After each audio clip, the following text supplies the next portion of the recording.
Let's mic देश का मिजाज ईस्ट।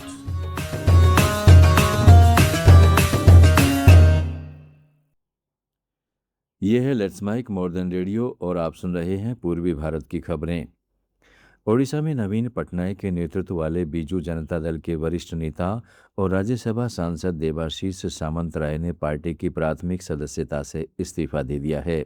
बीजेडी सुप्रीमो नवीन पटनायक को भेजे अपने त्यागपत्र में सामंतराय ने पार्टी के भीतर गहरी नाराजगी जाहिर करते हुए आरोप लगाया कि संगठन में लंबे समय से उन्हें सुनियोजित तरीके से कमतर आंका और दरकिनार किया जा रहा था, जिससे उन्हें ऐसा महसूस होने लगा कि अब पार्टी को उनकी सेवाओं की कोई ज़रूरत नहीं है। 3 बार के पूर्व विधायक रहे सामंतराय ने दिल्ली में उपराष्ट्रपति और राज्यसभा सभापति सीपी राधाकृष्णन से मुलाकात कर संसद के उच्च सदन की सदस्यता से भी अपना इस्तीफा सौंप दिया है। ओडिशा में सुरक्षा बलों ने विभिन्न माओवादी हमलों और मुठभेड़ों के दौरान लूटे गए 230 अत्याधुनिक हथियारों को वापस हासिल करने के लिए एक बड़ा अभियान चलाया है। पुलिस विभाग के वरिष्ठ अधिकारियों के मुताबिक इस विशेष कार्रवाई का मकसद वामपंथी चरमपंथियों के पास मौजूद घातक हथियारों का जखीरा जब्त करना और उनका नेटवर्क पूरी तरह ध्वस्त करना है। खुफिया इनपुट के आधार पर सुरक्षा बलों ने राज्य के घने जंगलों और संवेदनशील सीमावर्ती इलाकों में घेराबंदी कर दी है, जहां अत्याधुनिक सर्विलांस तकनीकों और खोजी कुत्तों की मदद से संदिग्ध ठिकानों पर लगातार छापेमारी की जा रही है।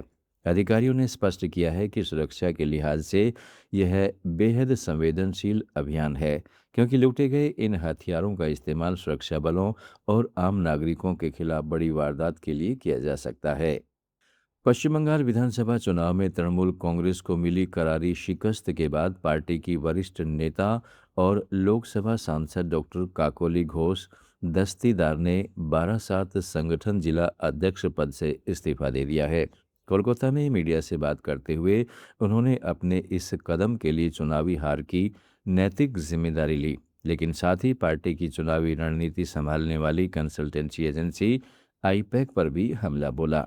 4 बार की सांसद काकोली ने आईपैक को अस्थायी संस्था करार देते हुए आरोप लगाया कि इसके युवा कार्यकर्ताओं ने पुराने और समर्पित जमीनी कार्यकर्ताओं से बेहद खराब बर्ताव किया, जिसने जमीनी स्तर पर पार्टी को भारी नुकसान पहुंचाया। उन्होंने टीएमसी शासन के दौरान राज्य में बढ़े भ्रष्टाचार और अपराधीकरण पर भी गहरी चिंता जताई, जो हालिया चुनाव में पार्टी की सीटों की संख्या घटकर महज 80 रह जाने की एक बड़ी वजह मानी जा रही है। कोलकाता मेट्रो के न्यू गरिया एयरपोर्ट ऑरेंज लाइन कॉरिडोर के निर्माण में एक बड़ी कामयाबी मिली है। काफी समय से लंबी चिंगरी घाट क्रॉसिंग पर गर्डर लॉन्चिंग यानी कंक्रीट के बड़े ब्लॉकों को पिलर पर रखने का काम आज सुबह निर्धारित समय से पहले ही सफलतापूर्वक पूरा कर लिया गया है। मेट्रो अधिकारियों के मुताबिक पिछले 2 हफ्तों के दौरान लगातार वीकेंड पर विशेष सुरक्षा इंतजामों के साथ इस बेहद व्यस्त हिस्से पर काम किया गया, जिसके बाद ट्रैफिक ब्लॉक हटाकर एएम बाईपास पर सामान्य यातायात बहाल कर दिया गया। पिछले करीब 1.5 साल से राज्य सरकार और पुलिस से ट्रैफिक ब्लॉक की अनुमति न मिलने के कारण इस 366 मीटर लंबे हिस्से का काम अटका हुआ था, लेकिन अब इसके पूरे होने से इस साल दिसंबर तक न्यू गरिया से साल्ट लेक सेक्टर 5 के बीच मेट्रो सेवा व्यावसायिक रूप से चालू होने का रास्ता साफ हो गया है। बिहार के मुख्यमंत्री सम्राट चौधरी ने पटना में Bihar chamber of commerce and industries के शताब्दी वर्ष के मौके पर हुए बिजनेस कॉन्क्लेव में निवेशकों को लुभाने के लिए बड़ा वादा किया है।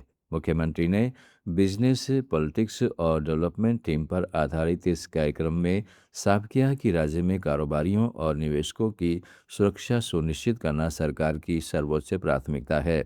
निजी निवेश को बढ़ावा देने के लिए राज्य सरकार ने बिहार औद्योगिक निवेश प्रोत्साहन पैकेज तैयार किया है, जिसमें जरूरत के मुताबिक कई अहम संशोधन भी किए जा चुके हैं।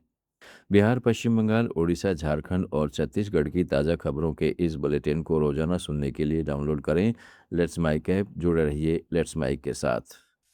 आप सुन रहे थे let's mic more than radio. Follow कीजिए हमें हमारे सोशल मीडिया प्लेटफॉर्म्स पर। It's time